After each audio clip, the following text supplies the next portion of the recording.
So I am Kim Kimbrough. I'm an attorney here in Atlanta, Georgia. I won't tell you who I work for, but I work for a government entity.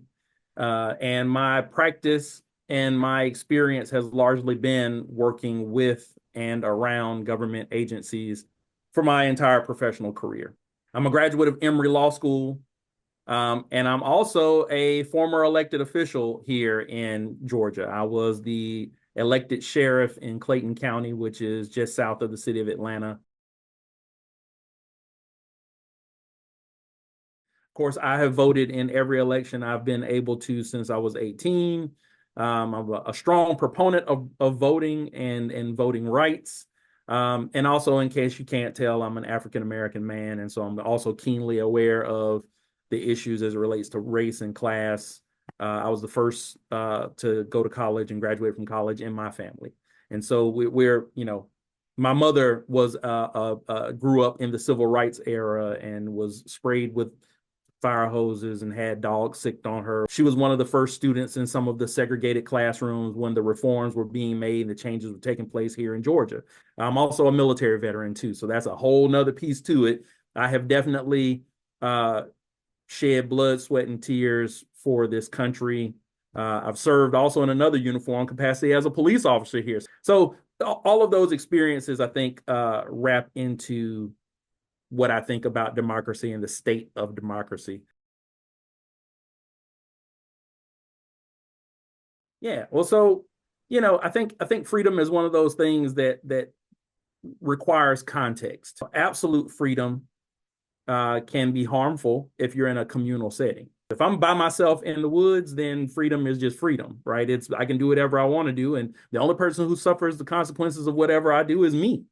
But most of us don't live in the woods by ourselves. We are around other people, and so the concept of freedom also carries with it, I think, a moral duty to do no harm to others. So my freedoms are constrained by whether or not they're harmful to the collective. And so, when I think of freedom, I'm just, like, well, it's freedom, but it carries a responsibility with it. And of course, authority and responsibility are often linked hand in hand. I think people don't get that.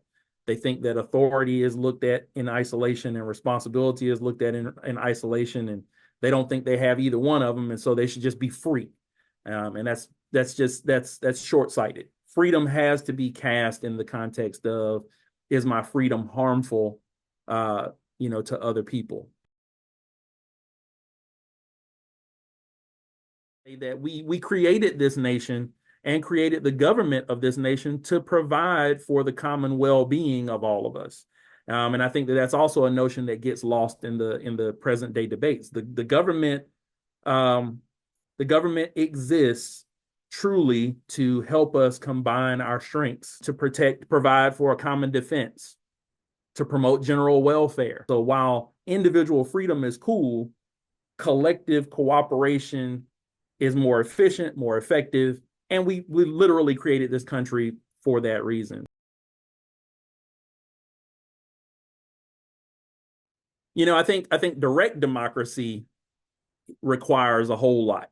And so I'm thankful and I'm appreciative of the thoughtfulness of the founding fathers in talking about a Republican form of democracy, right? Where you have democracy in theory, but to a point. We elect others to come together and shape debates and wield authority in certain ways. So I appreciate that layering. But democracy really is all about allowing all those who are governed to have a say so in how they're governed. To the extent that we are promoting that in theory, then we should always be looking at ways for anyone who is under authority to be able to speak on that authority and shape how the authority is leveraged against them. I think we've had significant challenges with that as the country has progressed. Democracy is like our consent to be governed. Consent is only good when it's informed consent, right? So you have to know what you're consenting to. I think that the way that we have shaped how we are informed totally rules that out. Every day, Americans are giving consent to things that they have no clue what they're consenting to. And in so many ways, we have restricted the pool of people who can give consent, that there are way more people under authority than are actually giving voice to how that authority is wielded. Of course, that really goes back even to the history of this country. This country was founded by white men, for white men. You know, the Constitution is a living document. I do agree with that statement. However, we've not given it life. And so that even though there is a way to expand it where all men are created equal, and that means everybody, we have been very slow and reluctant to actually give voice to that full expression. And so, you know, we went from white men, then we added white women, then we kind of sort of theoretically added everybody else, but we've been coming up with ways ever since then to, you know, oh, well, this poll tax, right? So you got to pay a fee, or you got to be a landowner, or you have to pass a literacy examination. You got to be a citizen. And it's not good enough that we have ways for you to prove your citizenship this year. We're going to come up with something new this year for you to establish your citizenship. Democracy is great until you add capitalism and white supremacy to it. And so that's our country. America, like I said, was created under a white supremacist theory where only white people are right and only white people have the right to speak on things. I think we still see that to this day, that the notions of good and the notions of what's good for the people are still very white centered. So that's the one part of it. And then on the other hand, capitalism, which again sounds good in theory, your ability to make as much money as you want to make, until you run into the fact that capitalism and white supremacy run hand in hand. Capitalism is actually a theory that promotes and preserves white supremacy, because all the resources started with the white folks and they stay with the white folks. And we've run capitalism so far to the point where we really are existing under an oligarchy now. Wealth is concentrated in this so-called top 1%, and it's probably less than 1%, but that less than 1% is making the rules and wielding the levers of power over 99% of us, through the messaging in the media, through the ability to get out words and communications and craft messages. Citizens United, as a Supreme Court case that really fleshed out the personhood of corporations. And so now we have unlimited corporate spending and unlimited corporate influence over our government. So now I think I'm like many Americans. I'm not sure who actually runs the government in America. And that's from every level: federal, state, and local. I do know that if you got money, though, you can make something happen at any one of those levels. So I don't think we live in a democracy, if that makes, if that's a way to tie it all together. I don't think we live in a democracy. I think democracy has been bastardized by white supremacy and capitalism. And so that's what we have in America, is all three of those mixed up, and it's not to our benefit. I always thought naively that a community has kind of like this ideal citizen, this ideal concept of what a citizen looks like, and that if you fit within any of the broad categories of the ideal citizen, that's what would make you appealing to the electorate. When I ran for elected office, and of course I ran for a position that required one set of professional skills, right? So I was an experienced law enforcement officer. I, had worked within the agency that I was running to lead. So I thought that my professional credentials made me an ideal candidate. And then as a just raw representative, I was a homeowner in the county, so I owned property. I was married. I had children, lived in the community at that point, for almost 10 years. And so I thought those were things that made me more representative of the community. And what I came to find out was that maybe those things didn't count.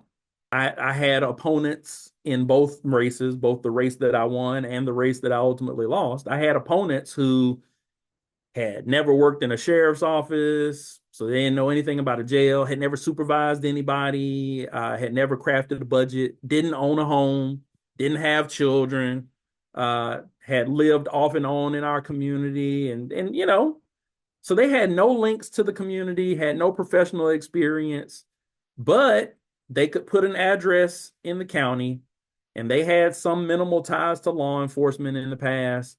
And then it was just all about, could they spit good game? If they could say something that people resonated with, boom. I, as a voter, would never have voted for anybody like that. In all the elections I had voted in before, and some I voted for the winner, and some I voted for another candidate, right? But I was always looking for that person. To me, representation looked like, have you been here?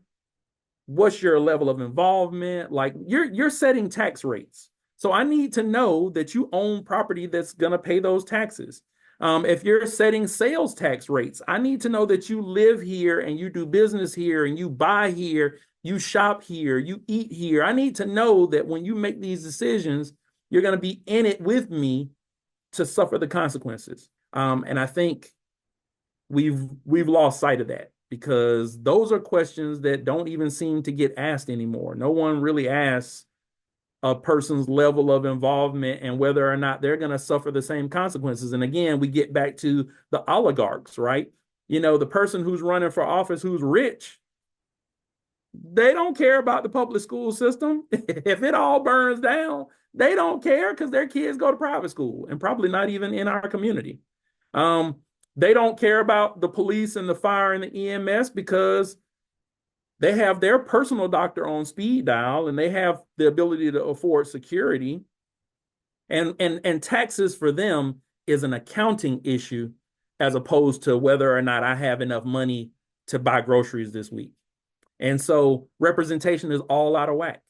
But the rich people can afford to hire campaign consultants, and they can pay for campaign commercials, and they can send you mailers every week that you open your mailbox and you see their smiling face. So that's where the money changes the conversation. We're not asking about, is this person from our community, and is this person going to have my interests at heart when they vote? We're looking at the person who looks more polished, who is in our face all the time, slickly produced, and with great messaging that may or may not even be on point with the issues.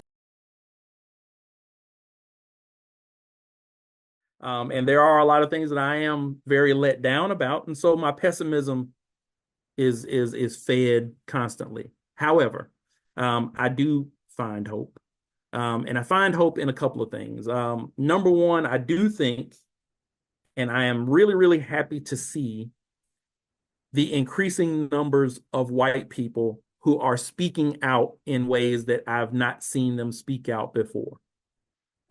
Where they understand their privilege to speak, they understand their ability to keep an issue on the issue. In the past, we have seen the social justice movement rest on the backs of marginalized people. I am happy to see more mainstream white people stand up for the rest of us. I also am hopeful about our young people. We have made great progress because of generations, right? I think that every time we are pressed against the wall, then the teaching of the right thing really bursts forth. And I think that the young people are getting it. And so our next generation of leaders, I think, is going to have an even stronger moral code than all of us have had leading up to this moment. I think there is a revolution coming, right? My pessimism tells me that we are gonna face a revolution, and the revolution hopefully won't be too violent. But I think that the outcome on the other side of the revolution is going to be a whole lot of folks who really, really understand that we can get rid of all of the crutches that have held us back. And so we can cast aside white supremacy. We can cast aside naked capitalism, because that isn't the new thing. The next generation can say, we don't give a damn how much money you have. You have a responsibility to your fellow citizens. So I'm hopeful that the youth, they're seeing that, and they're having the opportunity to be raised in that thought process. What else do I find hope in? I find hope in the fact that we are also now being forced to build bridges that we didn't have to build before, both internally and externally. I think we are building bridges internally because, like I said, I think that now mainstream white America is now seeing its connectivity to everybody else, and we're getting out of our shells, we're getting out of our silos, and so the marginalized communities don't have to just play with each other. They have freedom. I think we also now are recognizing our global connectivity. So we are looking at other nations who are shocked and appalled at what's going on, and they're our friends too. Those European nations have been on the planet a lot longer than America, and they have a greater understanding of how to deal with the diversity under it. America has an opportunity to get there, right? But I think some of us are going to have to we're going to have to build and find those lessons too.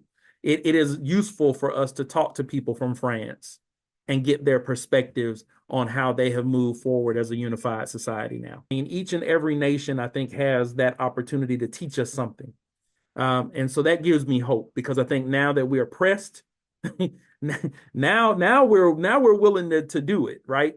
You know, we may not have given, two whats about talking to somebody from France, but now that makes sense. I think those three things give me hope